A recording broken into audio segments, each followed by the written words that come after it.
স্বাগত ডিবিসি সংবাদে। আপনাদের সাথে আছি আমি শোভন শাহমিন দিশা। সাভারে জাতীয় স্মৃতিসৌধে ৭১-এর বীর শহীদদের শ্রদ্ধা নিবেদনের মধ্য দিয়ে সাংগঠনিক যাত্রা শুরু হলো জাতীয় নাগরিক পার্টির। সকালে স্মৃতিসৌধে শহীদদের শ্রদ্ধা নিবেদনের মধ্য দিয়ে দলটির কার্যক্রম শুরু হয়। এ সময় দলের আহ্বায়ক নাহিদ ইসলাম বলেন, নতুন প্রজাতন্ত্র গড়তে হলে গণপরিষদ নির্বাচন এবং নতুন সংবিধান প্রয়োজন। এ সময় শর্ত পূরণ করে দলটি নিবন্ধনের জন্য আবেদন করবে বলেও জানানো হয়। এরপর সংগঠনের নেতাকর্মীরা রাজধানীর রায়ের বাজারের ২৪-এর গণঅভ্যুত্থানের শহীদদের কবর জিয়ারত করবেন। এছাড়া আজ বিকেলে দলের নির্বাহী কমিটির পরিচিতি সভা হতে পারে। পুরনো সংবিধান এবং পুরনো শাসন কাঠামো রেখে একটি নতুন বাংলাদেশ বিনির্মাণ সম্ভব নয়। ২৪ সালে গণঅভ্যুত্থান হয়েছে, ছাত্র জনতা রক্ত দিয়েছে। আমরা কেবল সরকার পরিবর্তন নয়, বরং শাসন কাঠামো সহ পুরো সাংবিধানিক পরিবর্তন করে নতুন একটি বাংলাদেশের যাত্রা শুরু করতে চাই, যেখানে প্রকৃত গণতন্ত্র, ইনসাফ এবং সাম্য নিশ্চিত করা সম্ভব হবে। জুলাই গণ অভ্যুত্থানে ছাত্রলীগের ক্যাম্পাস ছাড়ার পর কুষ্টিয়া ইসলামী বিশ্ববিদ্যালয় সরব ছাত্রদল, ছাত্র শিবির সহ অন্যান্য ছাত্র সংগঠনগুলো। তবে তাদের সাথে দূরত্ব বেড়েছে বৈষম্য বিরোধীদের। দলীয় সরকার ক্ষমতায় গেলে আবারও আধিপত্য বিস্তারের শঙ্কায় কেউ কেউ। উপাচার্য বলছেন, ছাত্রদের কল্যাণে ছাত্র রাজনীতির প্রাতিষ্ঠানিক প্ল্যাটফর্ম প্রয়োজন। জুলাই গণঅভ্যুত্থানে আওয়ামী লীগ শাসনের অবসানের পর থেকে কুষ্টিয়া ইসলামী বিশ্ববিদ্যালয় ক্যাম্পাস ছাড়া ছাত্রলীগ নেতাকর্মীরা এখন সক্রিয় ছাত্রদল। তবে কমিটির প্রায় ৫০% নিষ্ক্রিয় সদস্য নিয়ে চলছে কার্যক্রম। সংগঠন চাঙ্গা করতে দ্রুতই নতুন কমিটি, বলছেন নেতারা। এবছরের মধ্যেই খুব সুন্দর একটি কমিটি হবে, কারণ একটা দীর্ঘ সময় পর একটা অত্যাচার নির্যাতন, শেখ হাসিনার যে দুঃশাসন গিয়েছে, তার প্রেক্ষাপটে কিন্তু আমাদের কমিটি বিলম্বিত হয়েছে। আমরা চাই একটি নির্বাচিত সরকার এসে ইকসুর আইন পাশ করুক, তারপর একটি সুন্দর একটি পরিবেশে নির্বাচন হোক। জুলাই বিপ্লবের পর প্রকাশ্যে ইসলামী ছাত্র শিবিরও নানা কার্যক্রমে জানান দিচ্ছে ক্যাম্পাসে নিজেদের অবস্থান। আমরা নিঃস্বার্থভাবে শুধুমাত্র শিক্ষার্থীদেরকে নিয়ে কাজ করছি, আমরা তাদের অধিকার নিয়ে কাজ করছি, তাদেরকে আমরা প্রয়োজন হলে অর্থনৈতিক সহযোগিতা করছি। তারপরে এর ছাড়াও শিক্ষার্থীদের যত প্রয়োজন, শিক্ষার্থীদের অধিকার নিষেধ করবার জন্য সকল কাজে আমরা চেষ্টা করছি পাশে থাকার। সেজন্য তারা আমাদেরকে ভালোভাবে নিচ্ছে। তৎপরতা চালাচ্ছেন বাম ছাত্র সংগঠনগুলোর নেতাকর্মীরা। তারা বলছেন, এখন ক্যাম্পাসে কারোর আধিপত্য বিস্তারের চেষ্টা তেমন না থাকলেও দলীয় সরকার ক্ষমতায় গেলে পাল্টে যেতে পারে চিত্র। আমরা শঙ্কা প্রকাশ করি, ভবিষ্যতে যদি কোনো দলীয় সরকার আসে তো সেক্ষেত্রে আধিপত্য বিস্তারের ঘটনা ঘটতে পারে। সেক্ষেত্রে বিশ্ববিদ্যালয় প্রশাসনের প্রতি অনুরোধ যেন তারা ইকসু গঠন করে ছাত্র রাজনীতি একটি ভালো আদর্শ ফিরে নিয়ে আসে। আন্দোলনের সময় বৈষম্য বিরোধীদের সাথে বিভিন্ন সংগঠনের যোগাযোগ থাকলেও বর্তমানে কিছুটা দূরত্ব তৈরি হয়েছে। এতে স্বৈরাচারের দোসররা সুযোগ নিতে পারে বলে মত সমন্বয়কদের। জুলাই স্পিরিটকে ধারণ করে যে আমরা লড়াই অংশগ্রহণ করেছিলাম, এই লড়াইটা যাতে আমরা জারি রাখতে পারি। আর সবচেয়ে বড় কথা যে আমরা এই আমাদের ফাটলের সুযোগে যাতে কোনোভাবে প্রতি স্বৈরাচারের দোসররা যাতে সুবিধা না করতে পারে। উপাচার্য বলছেন, ছাত্র রাজনীতির সুষ্ঠু ধারা বজায় রাখতে প্রয়োজন ইকসু বা প্রাতিষ্ঠানিক প্ল্যাটফর্ম। ছাত্র সংসদের মাধ্যমে ছাত্র রাজনীতিটা নিয়ন্ত্রিত হওয়া উচিত, তাহলে প্রতিনিধিত্বপূর্ণ রাজনীতি হয়। আর যদি প্রতিনিধিত্বপূর্ণ রাজনীতি না থাকে, বিশেষ করে ছাত্রদের সমস্যা এবং ছাত্রদের ইন্টারেস্ট কেন্দ্রিক যদি রাজনীতি না হয়, তাহলে সেটা দলীয় লেজুর ভিত্তির রাজনীতিতে পরিণত হয়। সাধারণ শিক্ষার্থীদের চাওয়া ব্যক্তি স্বার্থ হাসিলের জন্য নয়, রাজনীতি হোক দেশের কল্যাণে। DBC news desk. বিনামূল্যের পাঠ্যপুস্তক ছাপানোর কাগজ নিয়ে তৈরি হয়েছে ভয়াবহ সিন্ডিকেট। দ্রুত বই ছাপানোকে জিম্মি করে কাগজের কৃত্রিম সংকট তৈরি করে বাড়ানো হচ্ছে দাম। ফলে সংকটে পড়ে বই ছাপানোর কার্যক্রম পিছিয়ে পড়েছে অনেক ছাপাখানা। পরিস্থিতি মোকাবিলায় চীন থেকে প্রায় ৮,০০০ মেট্রিক টন কাগজ আমদানি করছে সরকার। জুলাই গণঅভ্যুত্থানে আওয়ামী লীগ সরকার পতনের পর আগের টেন্ডার বাতিল ও ব্যাপক পরিমার্জনের ফলে এবার পাঠ্যবই ছাপানোর কার্যক্রম শুরু করতেই দেরি হয়। ফলে নির্ধারিত সময়ের পরও সব বই হাতে পায়নি শিক্ষার্থীরা। তবে দেরি করে বই ছাপানো শুরু হলেও পরে আরও নানা কারণ যুক্ত হয়েছে এর সাথে। এর মধ্যে অন্যতম মিল মালিকদের কাগজ নিয়ে সিন্ডিকেটের অভিযোগ।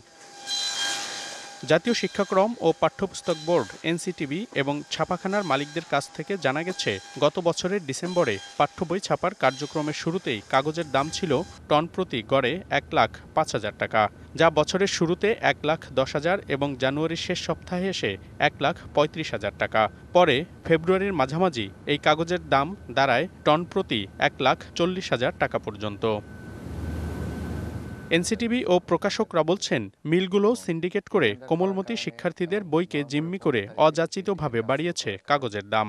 একসাথে প্রাথমিক মাধ্যমিক সকল টেন্ডারগুলি একসাথে যখন আসা শুরু হলো, তখন দেখা গেল যে কাগজের একটা কৃত্রিম সংকটের দেখা দিচ্ছিল। রিসাইকেল পেপারগুলিকে থেকে যে কাগজ, সেটাকে আমরা বাধা দিচ্ছিলাম যে এটা করা যাবে না। ফলে পেপার মিলগুলির কাগজের জন্য তারা চেষ্টা শুরু করলো, কিন্তু কাগজের দাম বাড়া শুরু হয়ে গেল এবং সেটা 1,44,48 পর্যন্ত উঠে গেল।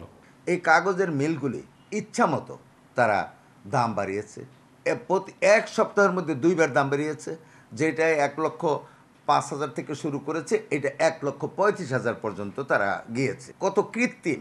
এই সুযোগটা শিক্ষা নিয়ে এই মিলগুলি যে কাজ করেছে, এটা মানে অমার্জনীয়।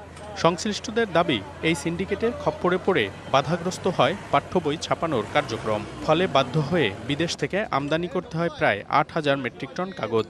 কাগজ আমদানি করার সিদ্ধান্তের পরেই কিন্তু পেপার মিলগুলি কিন্তু কাগজের সরবরাহ কম, তারা কাগজ তৈরি করতে পারছে না, এই কথা তারা বন্ধ করে দিয়েছে। উপরন্তু প্রিন্টারদেরকে বলছে যে আমরাই আপনাদেরকে কাগজ দিচ্ছি, টাকা কাগজের দাম পরে দিয়েন। যেই কাগজ আমদানি করা হয়েছে, এটা স্মরণকালের শ্রেষ্ঠ কাগজ। যারা দাম বাড়িয়েছিল, যেই কাগজ তারা 1,30,000 টাকায় বিক্রি করেছে, এখনই এটার দাম হলো 1,20,000 টাকা, 1,18,000 টাকা। সিন্ডিকেট করে কাগজের কোনো দাম বাড়ানো হয়নি বলে দাবি মিল মালিকদের। আমরা কাগজের দাম ওই আমদানিকৃত কাগজের জন্য আমরা কোনো কিছু কমাইনি। গত 2 বছর ধরে যে দাম আছে সে দামই আছে। ছাপাখানা খারাপ কাগজ উঠাইলো। চলতি সপ্তাহে আমদানি সম্পন্ন হবে চীন থেকে আনা কাগজের। মনিরুল সোহাগ, ডিবিসি নিউজ, ঢাকা। বাংলাদেশে জুলাই গণ অভ্যুত্থানের সময় মানবাধিকার লঙ্ঘন নিয়ে জাতিসংঘের তথ্যানুসন্ধানী দলের প্রতিবেদন দেশটিতে সত্য প্রকাশ, জবাবদিহি, ক্ষতিপূরণ, ক্ষত সারিয়ে ওঠা এবং সংস্কারে সহায়তা করবে বলে আশা প্রকাশ করেছেন জাতিসংঘের মানবাধিকার বিষয়ক হাই কমিশনার ভলকার টুর্ক। সোমবার জেনেভায় জাতিসংঘের মানবাধিকার পরিষদের 58তম অধিবেশনে মানবাধিকার বিষয়ক বৈশ্বিক হালনাগাদ তথ্য তুলে ধরার সময় এসব কথা বলেন ভলকার টুর্ক। তিনি বলেন, বাংলাদেশে ফৌজদারি মামলা এবং সংখ্যালঘুদের ওপর সহিংসতা সহ প্রতিশোধমূলক সহিংসতা তদন্তে যথাযথ প্রক্রিয়া নিশ্চিত করতে গুরুত্বপূর্ণ ভূমিকা রাখবে একটি। টুর্ক আরও বলেন, বাংলাদেশ এখন একটি নতুন ভবিষ্যতের রূপরেখা তৈরি করেছে। এর আগে গেল 12 ফেব্রুয়ারি জাতিসংঘের মানবাধিকার বিষয়ক হাইকমিশনের দপ্তর বাংলাদেশে 2024 সালের জুলাই এবং আগস্টের আন্দোলন সম্পর্কিত মানবাধিকার লঙ্ঘন এবং নির্যাতন শীর্ষক একটি অনুসন্ধানমূলক প্রতিবেদন প্রকাশ করে। ছাত্র জনতার অভ্যুত্থান নিয়ে জুলাই ও আগস্টে বাংলাদেশে যেসব মানবাধিকার লঙ্ঘনের ঘটনা ঘটে, সেগুলো তুলে ধরা হয় এই প্রতিবেদনে। কারো বাবা নেই, কারো মা নেই, আবার কারো বাবা মা থেকেও নেই। রাজধানীতে এমন শিশুর সংখ্যা নেহায়েতই কম নয়। তাদের দেখভাল করছে মাদ্রাসা, এতিমখানা সহ বেশ কিছু বেসরকারি প্রতিষ্ঠান। তারা বলছেন, সমাজের মূলধারার সাথে তাদের এগিয়ে নিতে প্রয়োজন রাষ্ট্র এবং বিত্তবানদের সহযোগিতা। সাদ ইসলাম সাইমন, বয়স মাত্র 8 বছর, থাকেন রাজধানীর হাতিরঝিল এতিমখানা মাদ্রাসায়। বাবা সড়ক দুর্ঘটনায় মারা যাবার পর মায়ের সাথে ঢাকা আসেন। মা অন্যের বাসায় কাজ করে কোনো রকমে সংসার চালান, তবে চান সন্তান মানুষ হোক, তাই রেখে যান এ এতিমখানায়। শিশুটির স্বপ্ন বড় হয়ে মায়ের সেবা করবেন। এই জায়গায় প্রায় 3 বছর হয়েছে আছি। আমার সামর্থ্য নাই, তাই জন্য মা এই জায়গায় আমার রেখে গেছে। আমার 6বার মুখস্থ হয়ে গেছে। আমি চাই 30 পারে আমার মুখস্থ হোক, আর আমি বড় হয়ে চাকরি করে মায়ের সেবা করব। সাইমনের মতো 65 জন এতিম শিশু রয়েছে এই মাদ্রাসায়। সবাই পবিত্র কোরআনে হাফেজ হবেন, চাকরি করবেন, চোখে মুখে তাদের এমন স্বপ্ন। শিক্ষকরাও তাদের পড়াশোনা করাচ্ছেন আন্তরিকভাবে। আর বাবা নাই, মাদ্রাসা ফ্রিতে মাশাআল্লাহ সব ফ্রি। আমার আব্বু দুনিয়া থেকে চলে গেছে, আমার আম্মু আছেন, আমার আম্মু আমাকে দেখাশোনা করেন। একটা প্রাইভেট মাদ্রাসার বাচ্চারা যেরকম 4,000, 6,000, 8,000 টাকা করে দিয়ে পড়ে। আমরা ওই লেবাসে এবং ওই সিস্টেমে তাদেরকে পাঠদানটা দিতেছে, ওইভাবেই পড়াইতেছে, এতে কোনো ঘাটতি নেই আমাদের। প্রতিষ্ঠানটির পরিচালক বলছেন, যাদের কেউ নেই তাদের বিনা খরচে পড়াশোনা ও থাকা খাওয়ার ব্যবস্থা করছেন তারা। তবে যাদের একটু সামর্থ্য আছে তাদের থেকে কম পরিমাণে অর্থ নেওয়া হয়। যারা একেবারে সম্পূর্ণ এতিম, মাও নেই বাবাও নেই, এদেরকে আমরা ভর্তি সহ সবকিছু আমরা ফ্রি দিয়ে দিই, এমনকি আমরা এই প্রতিষ্ঠানের পক্ষ থেকে তাদের জামা কাপড়, চিকিৎসা, খাওয়া দাওয়া সবকিছু আমরা সম্পূর্ণ ফ্রি দিই। ধনী ব্যক্তি আছেন, দাতা আছেন, তারা যদি আমাদের এখান থেকে কোনো এতিম বা অসহায়দের দায়িত্ব নিতে চান, তারা ইনশাল্লাহ আমাদের সাথে যোগাযোগ করবেন। সমাজে বিত্তবানরা এসব শিশুদের পাশে দাঁড়ালে তাদের বেড়ে ওঠা আরও সহজ হতে পারে। Mohaiminul Khan Apu, DBC news, Dhaka. সবুজ চা বাগান আর চমৎকার সব ঝর্ণার জন্য পরিচিত মৌলভীবাজার। এসব ছাড়াও জেলার প্রায় অর্ধশত পর্যটন স্পটে প্রতিদিন ভিড় করছে ভ্রমণ পিপাসুরা। বেশি জনসমাগম জীববৈচিত্র্যের ভাণ্ডার লাউয়াছড়া জাতীয় উদ্যানে। পর্যটকদের নিরাপত্তা নিশ্চিতে কাজ করছে ট্যুরিস্ট পুলিশ। প্রাকৃতিক সৌন্দর্যের এক অনন্য স্থান হাওটিলার জনপদ মৌলভীবাজার। মন শীতল করা চা বাগানের নয়নাভিরাম সবুজ গালিচা বছর জুড়ে আকর্ষণীয়। প্রকৃতির আরেক অপরূপ সৃষ্টি মাধবকুণ্ড ঝর্ণা। বসন্তের এই সময়ে জলপ্রপাতের স্বচ্ছ ধারা আর নির্মল পরিবেশে ঘুরতে আসছেন অনেকে। এতদিন শুধু ছবিতেই দেখছি, কিন্তু আজকে বাস্তবে দেখার পরে অনেক ভালোই লাগতেছে। জায়গার যে জল পড়ছে এটা আসলে দেখার মতো। চা বাগান আর জলপ্রপাত ছাড়াও প্রকৃতির আরেক লীলাভূমি বাইক্যাবিল। অতিথি পাখির আগমনে এর রূপ বেড়ে যায় দ্বিগুণ। জেলার আরেক বিস্ময় লাউয়াছড়া জাতীয় উদ্যান। সংরক্ষিত এই বনের প্রধান আকর্ষণ জীববৈচিত্র্য। চিরহরিত এই বনে রয়েছে হাজারো প্রজাতির বৃক্ষ, দেখা মেলে বিরল প্রজাতির পশু পাখি। এটা তো অনেক বিশাল এরিয়া, বিভিন্ন লোকজন আসতেছে, তো আমার পরিবেশটা খুব ভালো লাগছে। বন জঙ্গল দেখে খুবই ভালো লাগছে। এত সুন্দর যে বাংলাদেশে এত সুন্দর পরিবেশ আছে, এখানে আসলে আসলে বোঝা যায়। আমরা তো আসলে ব্যস্ত জীবন, ব্যস্ত শহরে বসবাস করি, তো এখানে প্রাকৃতিক যে একটা অনুভূতি সেটা পেলাম আর কি। তবে চলতি বছর কমেছে বিদেশি পর্যটকের সংখ্যা। সংশ্লিষ্টরা বলছেন, সম্ভাবনা থাকলেও প্রত্যাশিতভাবে উন্নতি হয়নি এই খাতে। পূর্বের সময়ের চাইতে বর্তমানে পর্যটকের সংখ্যা মোটামুটি ভালোই বলা চলে। এর মধ্যে বিদেশি পর্যটক আশানুরূপ হচ্ছে না অন্যান্য বছরের তুলনায়। পর্যটন কেন্দ্রগুলোতে তৎপরতা বাড়িয়েছে ট্যুরিস্ট পুলিশ। জেলা পুলিশের পাশাপাশি আমরা ট্যুরিস্টদের সেবায় নিয়োজিত আছি এবং তারা নির্বিঘ্নে চলাফেরা করতে পারে এবং নির্বিঘ্নে বাড়ি যেতে পারে, আমরা সেই ব্যবস্থায় সর্বক্ষণ ট্যুরিস্ট পুলিশ নিয়োজিত আছি। জেলার পর্যটন খাতকে আরও সমৃদ্ধ করতে সরকারি উদ্যোগের দাবি সংশ্লিষ্টদের। DBC news desk. ইউক্রেনের প্রেসিডেন্ট ভলোদিমির জেলেনস্কির সঙ্গে বাকবিতণ্ডার পর এবার ইউক্রেনের সামরিক সহায়তা বন্ধ করে দিলেন মার্কিন প্রেসিডেন্ট ডোনাল্ড ট্রাম্প। স্থানীয় সময় মঙ্গলবার এক প্রতিবেদনে তথ্য জানিয়েছে বিবিসি। ট্রাম্প যতক্ষণ না মনে করেন কিয়েভ শান্তির জন্য সদিচ্ছায় আলোচনার প্রতিশ্রুতিবদ্ধ, ততক্ষণ পর্যন্ত তিনি এই সহায়তা বন্ধ রাখবেন বলে সিবিএস নিউজকে নিশ্চিত করেছেন হোয়াইট হাউসের একজন কর্মকর্তা। সিদ্ধান্ত কার্যকর করতে প্রতিরক্ষামন্ত্রী পিট হেগসেথকে নির্দেশ দিয়েছেন ট্রাম্প। তবে সহায়তা স্থায়ীভাবে বন্ধ নয়, বন্ধ হচ্ছে সাময়িক সময়ের জন্য, জানিয়েছেন ট্রাম্প প্রশাসনের একজন কর্মকর্তা। মূলত রাশিয়ার সাথে যুদ্ধের সমাপ্তি দূরে বলে ইউক্রেনের প্রেসিডেন্টের মন্তব্যের কয়েক ঘন্টা পর এই সিদ্ধান্তের কথা জানালেন ট্রাম্প। এদিকে যুক্তরাজ্যের প্রধানমন্ত্রী কিয়ার স্টারমার ইউক্রেন যুদ্ধের অবসান এবং রাশিয়ার হাত থেকে দেশকে রক্ষা করার জন্য 4 দফা পরিকল্পনা ঘোষণা করেছেন। 2027 ওয়ানডে বিশ্বকাপে খেলতে হলে নিজেদের প্রমাণ করতে হবে মাহমুদুল্লাহ রিয়াদ এবং মুশফিকুর রহিমকে। তবে সেটা কঠিন হবে বলে মনে করেন নাজমুল আবেদিন ফাহিম। বৈঠকে ক্রিকেটারদের কেন্দ্রীয় চুক্তি চূড়ান্ত হলেও তা প্রকাশ করেনি বিসিবি। 27 ওয়ানডে বিশ্বকাপ পর্যন্ত হেড কোচ ফিল সিমন্স এবং সালাউদ্দিনকে রেখে দিতে চায় বোর্ড। চ্যাম্পিয়ন্স ট্রফি থেকে বাংলাদেশ দল ফেরার পর বিসিবির প্রথম বোর্ড সভা। দলের ব্যর্থতা নিয়ে আলোচনা হয়েছে নিশ্চিতভাবেই, তবে সেসব ছাপিয়ে নেওয়া হয়েছে বেশ কিছু গুরুত্বপূর্ণ সিদ্ধান্ত। চ্যাম্পিয়ন্স ট্রফিতে দলের খারাপ পারফরমেন্সের পর থেকেই মাহমুদুল্লাহ আর মুশফিককে নিয়ে শুরু হয়েছিল কানাঘোষা। সেই বিষয় নিয়েও হয়েছে আলোচনা। 2027 ওয়ানডে বিশ্বকাপে মাহমুদুল্লাহ মুশফিকের খেলা কঠিন হবে বলছেন cricket operation chairman Nazmul Abedin Fahim. I think they have to prove, কারণ তাদের বয়স দিক থেকে বলি, তাদের ফিটনেস দিক থেকে বলি, তাদের পারফরমেন্সের দিক থেকে বলি, it's not my call actually, এটা তো সিলেক্টার্সদের কল, আমার মন্তব্য করাটা ঠিক না, but it's not going to be very easy, it will be. Head coach Phil Simmons ও সহকারী সিনিয়র কোচ মোহাম্মদ সালাউদ্দিনকে নিয়ে সন্তুষ্ট বোর্ড রেখে দিতে চায় 2027 ওয়ানডে বিশ্বকাপ পর্যন্ত। আলোচনা করে নেওয়া হবে সিদ্ধান্ত। আমরা স্যাটিসফাই যারা আমাদের সাথে এই মুহূর্তে আছে, তো তাদের সাথে আমরা আবার যোগাযোগ করব। আমরা চেষ্টা করব একটা লম্বা সময়ের জন্য, সেটা হতে পারে 2027 সালের ওয়ার্ল্ড কাপ পর্যন্ত।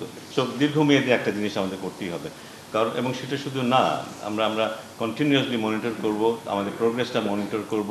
বাইরে থেকে আনা হবে ফিল্ডিং কোচ, সেই সাথে স্পিন বোলিং কোচ মুশতাক আহমেদকে লম্বা সময়ের জন্য রেখে দিতে চায় BCB. Extension of employment of team coach Shahed Mahmud, spin bowling coach, game ডেভেলপমেন্টে তার 6 মাসের এক্সটেনশন করা হয়েছে। তারপরে মুশতাক আহমেদের কোচ, যেটা আমাদের লেগ স্পিনার, তার কন্টিনিউ করা হবে। সব মিলিয়ে এখন থেকে পরবর্তী বিশ্বকাপ নিয়ে পরিকল্পনা সাজাতে চায় Bangladesh cricket board. Mamunur Rashid, DBC news, Dhaka. দর্শক, এবার দেখে নেব আজকের জাতীয় দৈনিক পত্রিকাগুলোর প্রধান শিরোনামগুলো।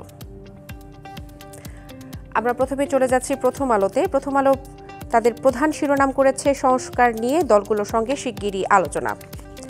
এখানে যে বিষয়গুলো প্রাধান্য পেয়েছে, জাতীয় ঐকমত্য কমিশন 2-1 দিনের মধ্যে গুরুত্বপূর্ণ সুপারিশগুলো ছক আকারে দলগুলোর কাছে পাঠানো হবে। প্রাথমিক মতামত পাওয়ার পর শুরু হবে আলোচনা। চলে যেতে চাই পরবর্তী পত্রিকা সমকালে। তারা শিরোনাম করেছে বারবার প্রতিশ্রুতি, সীমান্তে বন্ধ হচ্ছে না গুলি। তারা একটি পরিসংখ্যান প্রকাশ করেছে জানুয়ারি মাসে, সেখানে বলা হয়েছে গত জানুয়ারিতেই 2 হত্যা। এরপরে চলে যাব পরবর্তী পত্রিকা যুগান্তর। তাদের প্রধান শিরোনাম হুমকিতে 1000 কোটি টাকার ব্যবসা, আকাশপথে নৈরাজ্য। এখানে যে বিষয়গুলো প্রাধান্য পেয়েছে, ঢাকা সৌদি আরব রুটে 60,000 টাকার টিকিট 2,10,000-এ বিক্রি, পাশাপাশি হুন্ডিতে পাচার হচ্ছে টিকিট বিক্রির অর্থ। এছাড়া বেপরোয়া টিকিট বাণিজ্যে বিদেশি অনলাইন পোর্টাল, এই বিষয়গুলো রাখা হয়েছে তাদের খবরে। চলে যাচ্ছি কালবেলায়। তাদের প্রধান শিরোনাম আসন নিয়ে 2 দলের সঙ্গে আলোচনায় এনসিপি।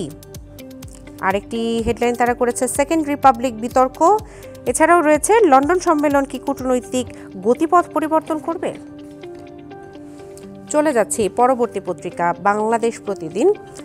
তারা বেশ কয়েকটি শিরোনাম করেছে, আমরা দেখতে পাচ্ছি। প্রথম যে শিরোনাম, সেটাতে বলা হয়েছে জামিনে বেরিয়ে অপরাধে, আইন ভেঙে মব জাস্টিস। এবং আরেকটি ওদের শিরোনাম লুটেরাদের ফেরানোর দাবি, সিঁড়ির দরজায় তালা, দম বন্ধে 4 মৃত্যু। চলে যাব দৈনিক ইত্তেফাক পত্রিকায়। প্রধান শিরোনাম কারো অধিকার কেড়ে নেওয়ার উপায় নেই, কিন্তু অন্যায়কারীর বিচার হবে। এখানে ডক্টর মোহাম্মদ ইউনূসের বক্তব্যকে ধরে তারা প্রধান শিরোনাম করেছে। চলে যাব পরবর্তী পত্রিকায় কালের কণ্ঠ।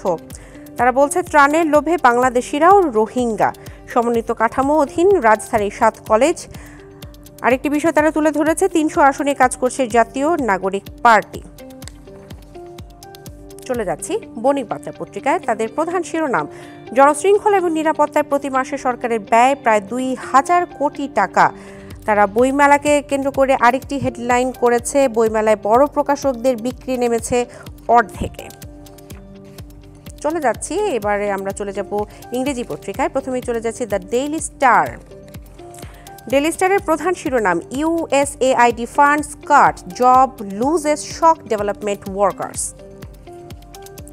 পরবর্তী পত্রিকা দ্য বিজনেস স্ট্যান্ডার্ড। তারা বলছে government considers withdrawing 3 rail project from delayed Indian lock. তার আরেকটি হেডলাইন করেছে how some bank mobilised record deposit despite low industry growth. চলে যাচ্ছি পরবর্তী পত্রিকায় দ্য ডেইলি অবজারভার। তারা বলছে এডিপি ডাউন সেজড বাই টাকা 49,000 crore। পরের পত্রিকা দ্য নিউ ওয়েজ। তারা বলছে এসইসি seized asset worth টাকা 18,607 crore in 7 months। তারা আগুনের যে 4 মৃত্যুর ঘটনা সেটির বিষয়ে তারা হেডলাইন করেছে 4 killed in Dhaka hotel fire.